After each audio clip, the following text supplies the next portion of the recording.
My younger brother flirted with and seduced my wife into divorcing me while I was on a long patrol mission out at sea. When I returned in excruciating pain, I turned to my parents for help, but they only looked at me with contempt and spat out a harsh remark. "You're a fool who couldn't keep his wife. Deal with it yourself." I am Travis, 38 years old, a U.S. Navy officer. My life has been tied to the sea, to the waves crashing against the hull of the aircraft carrier USS Abraham Lincoln. The ship is my home. My crewmates are my brothers, but each 6-month, sometimes year-long patrol pulls me away from shore, away from family. I've grown accustomed to the endless days adrift, to the roar of engines and the salty tang that seeps into my skin. But no voyage could have prepared me for the storm about to hit my own life. I grew up in a small town in Oregon where fields of barley stretched endlessly under a gray sky. My childhood wasn't easy. My parents, hardened farmers, always favored my younger brother, Ryan. Ryan, 6 years my junior, was the family's golden child. He got new clothes, went to summer camps while I wore hand-me-downs and earned pocket money mowing neighbors' lawns. I didn't resent my parents, I just quietly pushed forward. At 18, I enlisted, choosing the Navy to stand on my own to prove I could achieve something greater. My parents called it a foolish choice, but I didn't care. I wanted to live my own life.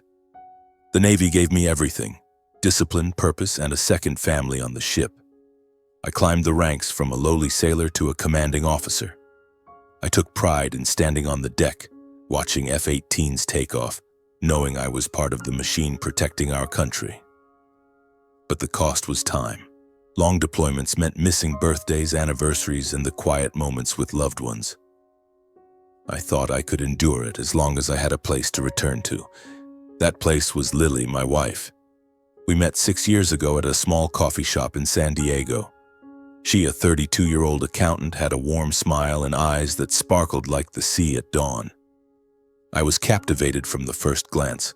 Lily was different from any woman I'd met. She was intelligent, independent, and seemed to understand the life of a sailor like me. We fell in love quickly and married after a year of dating. Our wedding was simple, with just a few friends and crewmates, but to me it was the happiest day of my life. I thought I'd found a peaceful harbor amidst the roughest storms. Lily and I lived in a small house in San Diego near the naval base. That house was my dream, bought with a military loan in my name, but I always told Lily it was our home. We weren't rich, but we had enough to live comfortably. I sent most of my paycheck to our joint account, and Lily managed our expenses. She was good with numbers, always saying she'd help us save for the future. I trusted her completely. But married life wasn't always smooth. My deployments left Lily lonely. I knew that.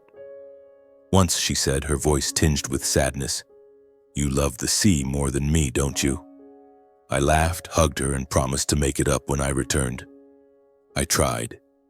Whenever I was home, I took her out to eat, fixed up the kitchen, or just sat with her to watch movies.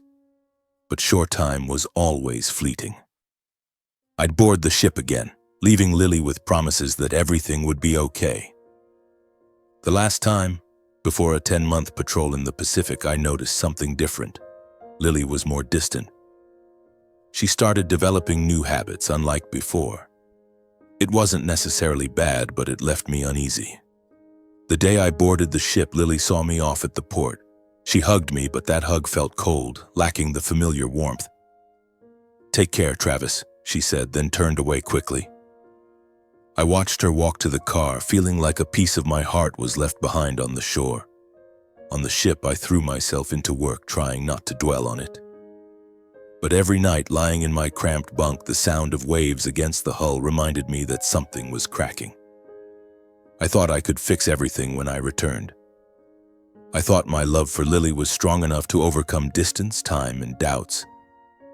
But I didn't know that, in the place I called home, another storm was brewing, a storm that would destroy everything I'd ever cherished. The night sea was calm, but inside me a storm was raging. I sat in the command center of the USS Abraham Lincoln, the green glow from the computer screens illuminating my weary face. 7 months had passed since I left San Diego, since I left Lily. Her emails had dwindled from a few lines about life at home to short, lifeless sentences. I tried to convince myself she was just busy, that everything was fine. But that night, a new email appeared in my inbox, its subject line starkly simple: "We need to talk." I clicked, my heart pounding as if facing an emergency drill. Lily's words were cold, sharp as a blade. "Travis, I've filed for divorce. I can't live this life anymore. I need someone who's here, not a distant shadow. I've withdrawn $20,000 from our joint account to start over. I'm living with someone else. Don't contact me." I read it over and over, each word stabbing my chest like a needle. 4 years of marriage, our promises, the nights I held her and dreamed of our future, all shattered in a few callous lines. I was stunned, but I didn't cry. Perhaps the sea had taught me to suppress my emotions. I sat there, staring at the screen, feeling as though the deck beneath my feet was collapsing. Someone else? Who? And why? Questions swirled in my mind, but I had no answers. All I knew was that Lily, the woman I loved more than anything, had chosen to leave me, taking with her a piece of the life I'd built. I typed 2 words. Understood. No emotion, no argument. I hit send and shut the computer. My crewmates around me laughed and swapped family stories, but I stayed silent. I didn't want them to see me weak. I stood and walked out to the deck. The sea wind blew fiercely, icy, but it couldn't dispel the emptiness in my heart. I looked down at the inky water, wondering what I'd done wrong. Was it because I was gone too long? Or because I wasn't good enough to keep her? But then a spark of anger flared. She didn't just leave, she took money, chose someone else without a single direct explanation. I gripped the railing tightly, took a deep breath, and told myself to be strong. I had 3 months left at sea. I wouldn't let this destroy me. Looking back, I realized I'd seen the signs long ago but refused to believe them. Before the patrol, Lily had changed. She was no longer the gentle wife who sat beside me talking about small plans for our home. She became distant, like a stranger living under the same roof. I remembered the evenings she came home late, the scent of new perfume on her clothes and the forced smile when I asked where she'd been. "Just out with friends," she'd say, but her evasive eyes made me uneasy. She started paying more attention to her appearance. Dyed blonde hair, red painted nails, new clothes, things I'd never seen her wear when she was with me. I complimented her, told her she looked beautiful, but she only gave a faint smile as if my words no longer mattered. Once I saw her hurriedly lock her phone when I entered the room. "Why do you have a password now?" I asked, trying to keep my tone calm. "Just for privacy," she replied, but I knew something was off. I wasn't the jealous type, but it felt like an invisible wall had gone up between us. In the final days before I boarded the ship, I tried to reconnect with Lily. I fixed the kitchen shelves, took her to her favorite restaurant, but she responded with curt replies. On the last night, I held her, hoping to recapture some of the familiar warmth, but she lay still, as if she just wanted me to let go. The next morning, when she saw me off at the port, her hug was cold, her eyes no longer mine. I boarded the ship with a heavy heart, wondering if I was losing her. Now, with Lily's email lying coldly in my inbox, I realized I'd been right. I'd lost Lily, lost the home I once called my haven. But I still had myself, and I swore I wouldn't let them, anyone, drag me down. After 10 months at sea, I returned to San Diego. The USS Abraham Lincoln docked on a foggy morning, the ship's horn sounding like a farewell. My crewmates embraced their families, laughing and chatting, but I quietly slung my backpack over my shoulder and stepped off the gangway. Lily's email still haunted me, each word like an unhealed wound. I didn't know what I expected upon returning, maybe an explanation, or just a fragment of the life I once had. But standing before our house in San Diego, I knew it was all over. The house, once my haven, was now empty and cold.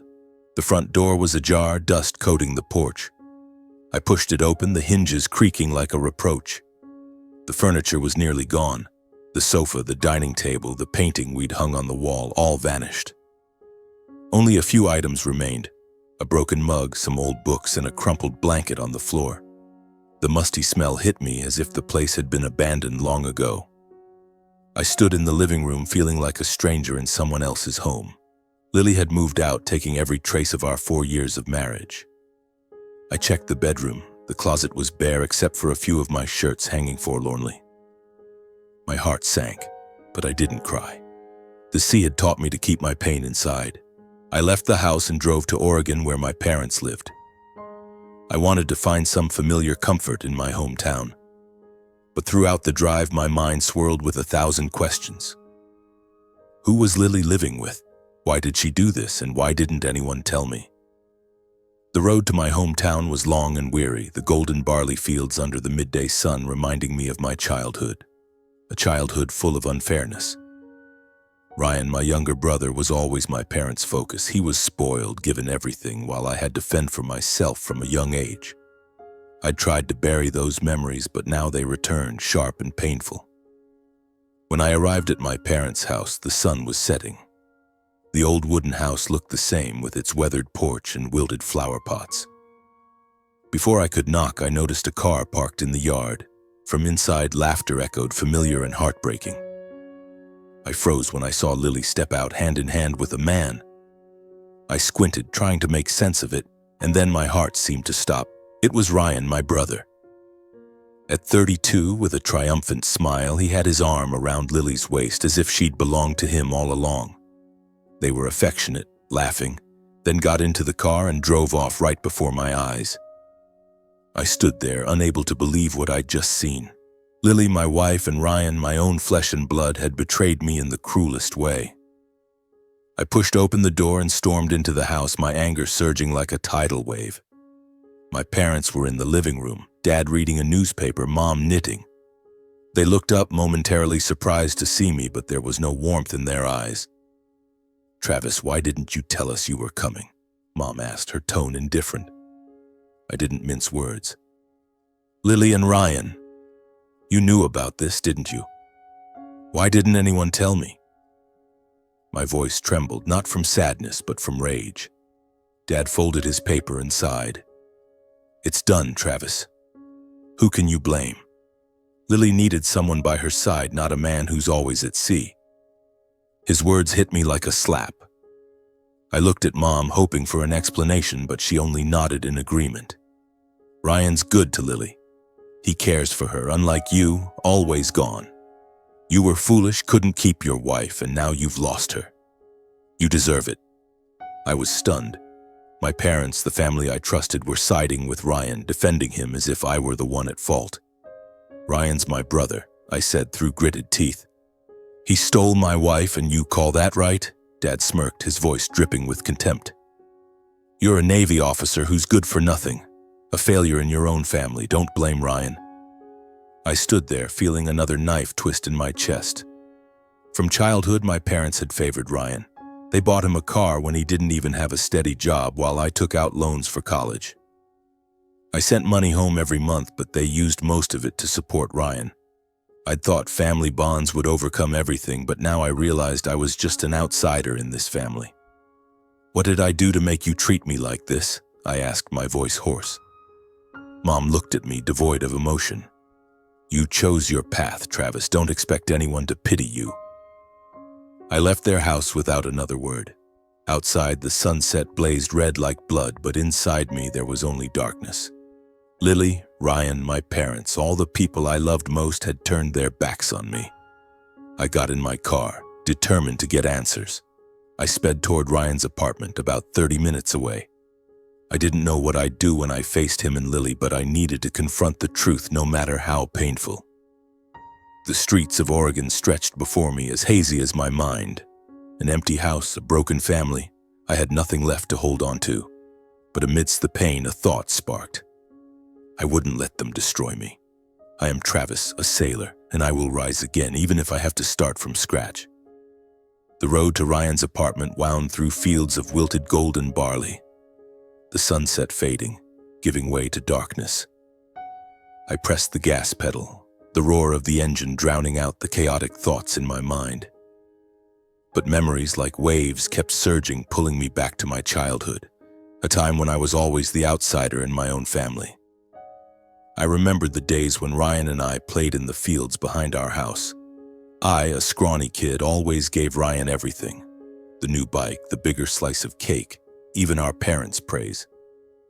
Ryan was the center of all attention. He had a radiant smile, a carefree personality, and it seemed my parents only had eyes for him. "Ryan's so smart," Mom would say, even though he only got average grades in school. Meanwhile, I buried myself in studies, worked odd jobs to buy books, but rarely got a glance from my parents. "Travis, you have to fend for yourself," Dad would say, as if I weren't his son. Once when I was 15, I saved up for a whole year to buy a used bicycle. I was so proud riding it around town, feeling like I'd conquered the world. But just a few months later, my parents bought Ryan a brand new shiny bike, even though he never worked for it. I asked Mom why, and she just shrugged. "Ryan needs encouragement." I swallowed the bitterness, telling myself I didn't need fairness, just more effort. But deep down, I knew it wasn't right. When I enlisted in the Navy at 18, my parents called it a foolish choice. "The Navy? You'll suffer your whole life," Dad said, his voice heavy with disappointment. Meanwhile, Ryan, only 12 at the time, was praised just for playing basketball. I left my hometown with a backpack and a few bucks, without a single word of encouragement from my family. In the years that followed, I sent money home, hoping to help my parents get by. But then I found out they used most of it to support Ryan, buying him clothes, paying his rent, even getting him a car when he was jobless. I called to ask, and Mom only said, "Ryan needs more help than you." I stayed silent, but my heart cracked. Those memories I'd tried to bury deep. I thought that as adults things would change, that Ryan and I could be real brothers, that my parents would look at me with pride. But now, knowing Ryan stole Lily, hearing my parents defend him, I realized I'd been lying to myself. My family was never a place where I belonged. Ryan didn't just take my love, he took the years I sacrificed, the dreams I'd built. The streetlights began to flicker on, and Ryan's apartment was near. I gripped the steering wheel, trying to rein in my anger. I didn't know what I'd say when I faced him and Lily. Maybe I just needed to look into their eyes to see clearly how they'd betrayed me. Or maybe I just wanted to prove that I was still standing even after they tried to trample me. Ryan's apartment sat at the end of a narrow street, a low-rise building with peeling white paint. I parked the car, turned off the engine, but didn't rush to get out. The Oregon night was freezing, my breath fogging up the windshield. I looked up at the third-floor window where a warm yellow light spilled out, as if it belonged to a cozy world I no longer fit into. In my mind, the image of Lily and Ryan hand in hand outside my parents' house still burned, like a wound that wouldn't stop bleeding. I took a deep breath, telling myself I needed to do this, not to argue, but to face the betrayal head-on and move forward. I am Travis, a sailor, and I don't run away. I knocked on the door, the sound echoing sharply in the quiet hallway. After a moment, the door opened, and there stood Lily. She wore a loose sweater, her blonde hair tied back loosely, but her eyes were no longer those of the wife I once loved. They were cold, tinged with surprise and irritation. "Travis, what are you doing here?" Her voice trembled slightly, but not with remorse. I didn't answer right away, just looked at her, searching for any trace of the woman who promised to wait for me after every voyage. But she was gone, replaced by a stranger. Ryan appeared behind her, holding a beer bottle, a smirk on his face as if I were a joke. "Big brother, long time no see," he said, his tone dripping with provocation. I clenched my fists, suppressing the anger rising within me. "We need to talk," I said, my voice low but firm. Lily crossed her arms, looking at me as if I were an intruder. "Talk about what? It's all clear, Travis." I stepped inside without waiting for an invitation. The apartment was small, cluttered, reeking of beer and cheap perfume.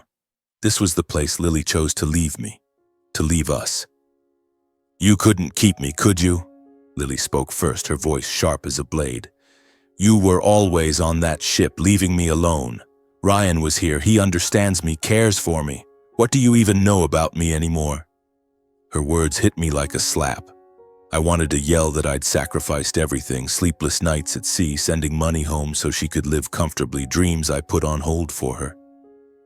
But I just stood there, staring at her, feeling my heart crack further. "And that's your excuse for sleeping with my brother?" I asked, my voice hoarse. Lily smirked without a hint of regret. "You're useless, Travis. You don't deserve me." Ryan laughed loudly, stepping beside Lily and wrapping an arm around her waist. "Give it up, bro. You lost. Lily's happy with me. Go back to your ship and leave us alone." I looked at him, the brother I'd always let have his way, the one I'd protected. Ryan with a face so like mine, but eyes full of resentment. I remembered how he always tried to outdo me, from small things like who could run faster to bragging to our parents about his trivial achievements. Now he'd won, not through talent or effort, but by stealing the woman I loved. "Ryan," I said slowly, "you think this makes you better than me? You're just a leech living off mom and dad, off the money I sent home. And now you've taken my wife. You proud of that?" Ryan froze, his smile vanishing. But Lily cut in, her voice shrill. "Don't insult him. Ryan's a real man, not like you, always clinging to that ship." I looked at her, the wife I once thought I'd grow old with. "Lily," I said, "you told me you loved me. You promised you'd wait. Now you're standing here next to my brother, calling me a failure. Have you ever thought you might be wrong?" She went silent, but her eyes said it all. She felt no remorse. "I don't love you anymore, Travis," she said coldly. "I'm happy with Ryan. Leave." I stood there, feeling my heart being crushed. I'd braced myself, but the truth hurt more than I'd imagined.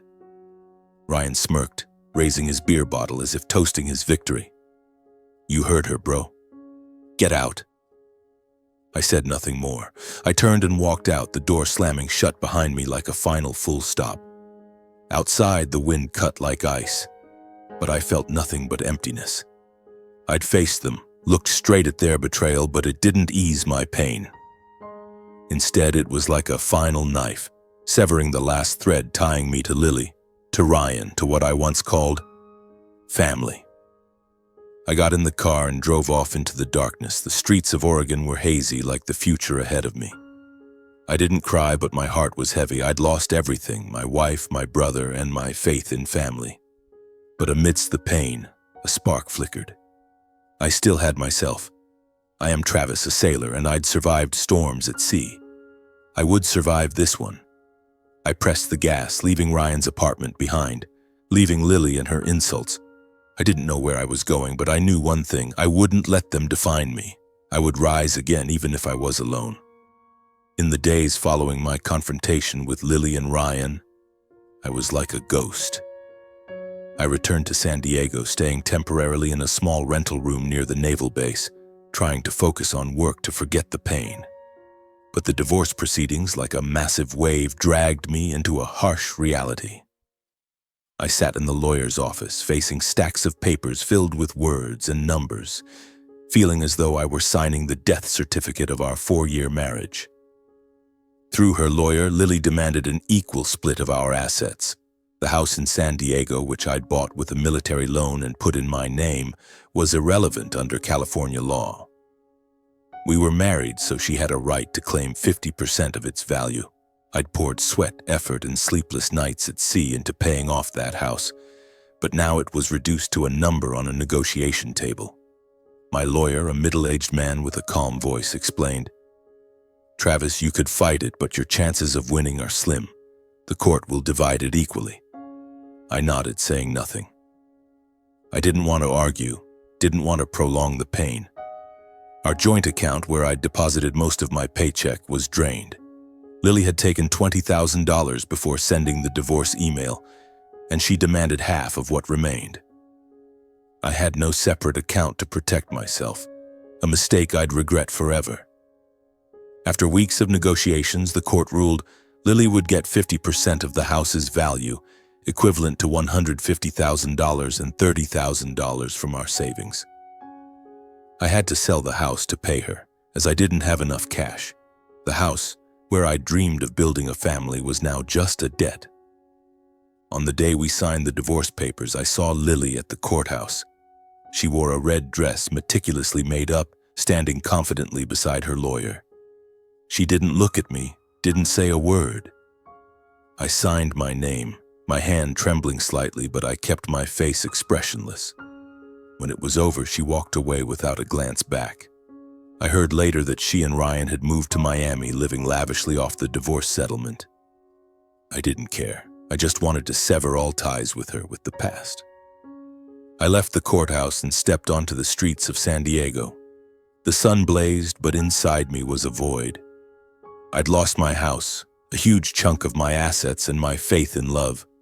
But I told myself I still had my job, my crewmates, and myself. I am Travis, and I wouldn't lose anymore. The months after the divorce were the hardest of my life. I transferred to Norfolk, Virginia, near a new naval base. I sold the San Diego house and used the remaining money to buy a small apartment. Just a bedroom, a kitchen nook, and a window overlooking the sea. It was modest, but to me, it was a fresh start, a place free of Lily's or Ryan's shadows. I threw myself into work as I always did when facing turmoil. The Navy was my anchor. I led young sailors, trained them, and found joy in helping them grow. My crewmates noticed a change in me, quieter but more dedicated. One evening, my commanding officer called me into his office and informed me I'd been promoted. "Travis, you've earned this," he said, shaking my hand. I smiled, feeling a flicker of pride for the first time in months. I didn't tell him I needed this job to survive, to keep from drowning in grief. Outside of work, I started volunteering. I joined a center supporting veterans, helping them find jobs and reintegrate into civilian life. There, I met people who'd lost everything, homes, families, even hope, but still got back up. They made me realize I wasn't alone. An older veteran, Joe, once told me, "Travis, life's like the sea. Sometimes the waves knock you down, but as long as you're breathing, you've got a chance to keep swimming." His words were like a small flame, warming me through the darkest days. I also found joy in simple things. I jogged along the beach every morning, feeling the salty air on my skin. I learned to cook, though just basic dishes like fried eggs or spaghetti. I made friends with a few neighbors, an elderly couple who loved telling stories and a young sailor who often asked me about the Navy. My life no longer held traces of Lily, Ryan, or my parents, but it was lighter, like the sea after a storm. One major decision I made was to stop all financial support from my parents. Before, I'd automatically paid their bills every month, electricity, water, medications, even car insurance. I did it because I thought it was my duty, even though they never thanked me. But after what happened, the way they defended Ryan, called me a failure, I couldn't continue. I canceled the payments, locked the linked accounts, and cut off all support. Not long after, my mom called, her voice frantic. "Travis, why aren't the bills paid? We're behind on electricity and your dad's meds are running out. Help us, please." I gripped the phone, recalling their insults. "Mom, I can't anymore," I said, my voice calm but firm. "You'll manage." She pleaded, but I hung up, feeling as if I'd shed a heavy burden. They struggled financially, I knew. They'd grown used to relying on me, used to spending my money on Ryan and their own needs. But this time, I was determined not to go back. I wasn't angry, just unwilling to keep sacrificing for people who didn't value me. I cut contact, leaving the past behind. I stood on my apartment's balcony looking out at the sea. The sun was setting, painting the horizon gold. I was no longer the Travis of those betrayed, insulted days. I was a new Travis, a sailor, a friend, a man learning to love himself. I took a deep breath, feeling the sea breeze. Life went on and I was ready to face it one day at a time. A year has passed since I signed the divorce papers. My life in Norfolk has settled into a rhythm, a steady job, a tidy small apartment, and morning jogs along the beach. I no longer think much about Lily or Ryan, but the scars they left still linger like a dull ache that surfaces when the wind shifts. I've learned to live with it, learned not to let the past drag me down. But one evening, as I returned from the Veterans Center, my phone buzzed. A message from an unknown number. Travis, it's Lily. Can we talk, please? I sank into a chair, staring at the screen. My heart raced, not from emotion, but from shock. I deleted her number, erased the memories of her, but Lily's voice seemed to echo from the past. Attached to the message was a photo. Lily, her hair disheveled, her face gaunt, dark circles under her eyes. On her arm, vivid bruises stood out like marks from a beating. I looked at the photo, feeling as if someone were choking me. Not because I still loved her, but because I never expected her to end up like this. I hesitated, then texted back, "Go ahead." The phone buzzed instantly. She was calling. I took a deep breath and answered. "Travis." Lily's voice was frail, a far cry from the confidence she'd shown standing beside Ryan. "I'm sorry, I was wrong. I want to come back." I stayed silent, letting her continue. Her voice choked with sobs. She explained that life with Ryan had been a mistake.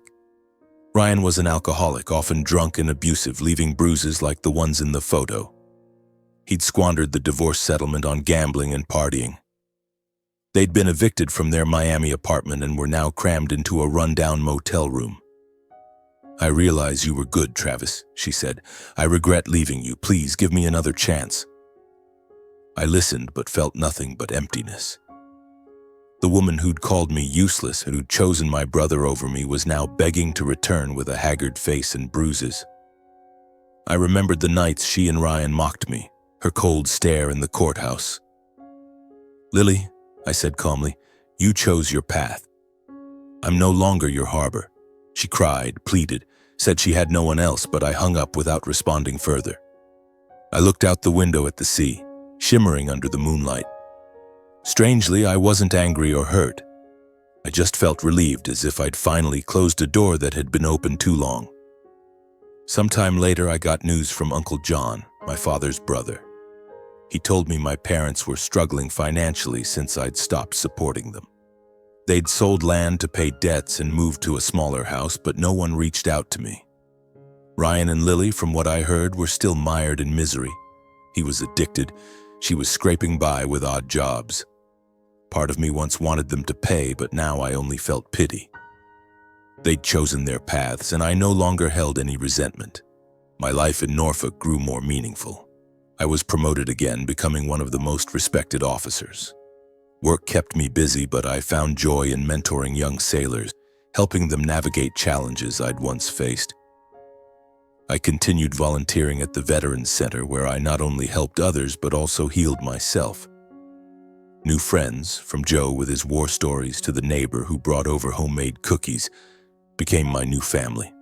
I also started opening up more. I wasn't rushing to fall in love, but I was no longer afraid of it. I learned to value myself, to understand that my worth didn't lie in those who'd abandoned me. Every morning, jogging along the beach, I felt a sense of freedom. The sea was still there, powerful and unchanging, like me now. Looking back, I realized the greatest lesson: life isn't fair, but I have the power to choose how to face it. Lily, Ryan, my parents, they hurt me, but they don't define me. I rose from the ashes, built a new life, not to prove anything to anyone, but to live true to myself. I no longer hold grudges. I'm only grateful for having been strong enough to move forward. One evening, I stood on my balcony watching the sunset. The golden light stretched across the sea like a promise of brighter days. I smiled, breathing in the salty air. I am Travis, a sailor, a survivor. And I've found peace, not in others, but in my own heart.